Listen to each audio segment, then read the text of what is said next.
In France, you can legally marry a corpse, not metaphorically, not as a joke. There's an actual government form for it, an actual office that processes it, an actual head of state who signs off, personally, on your dead fiancé. It started in 1959. A dam in southern France gave out and drowned an entire valley in minutes.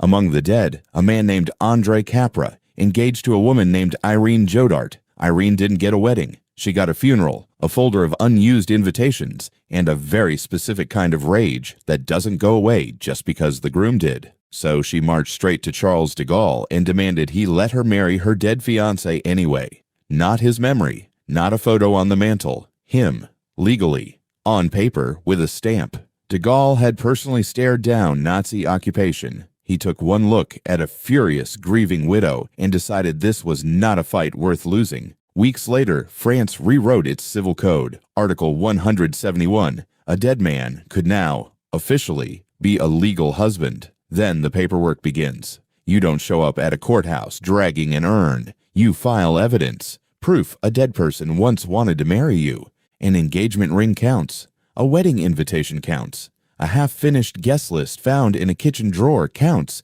legally, as documented proof of eternal commitment. The file lands on the desk of the President of France, personally.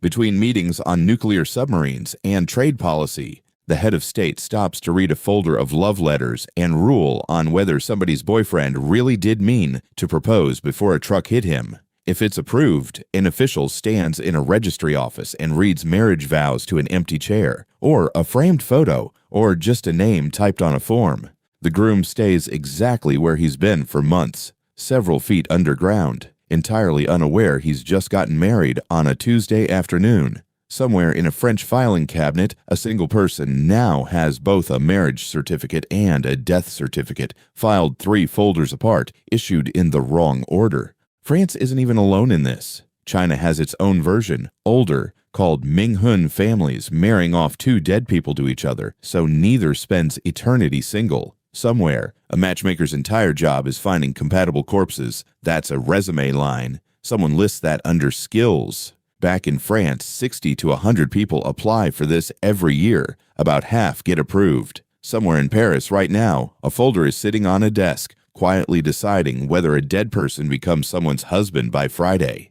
Here's where it stops being funny. The marriage is completely real, right up until it would actually matter. No inheritance, no shared property, no pension. You get a ring, a certificate, a new legal title, and none of the benefits attached to any of it. France will hand you a husband. It will not hand you his bank account. People keep applying anyway.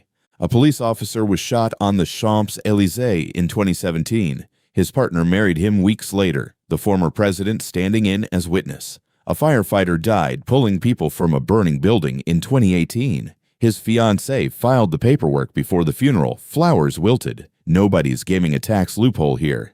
These are people standing in an empty government office saying "I do" to a folder because the only other option was saying nothing forever.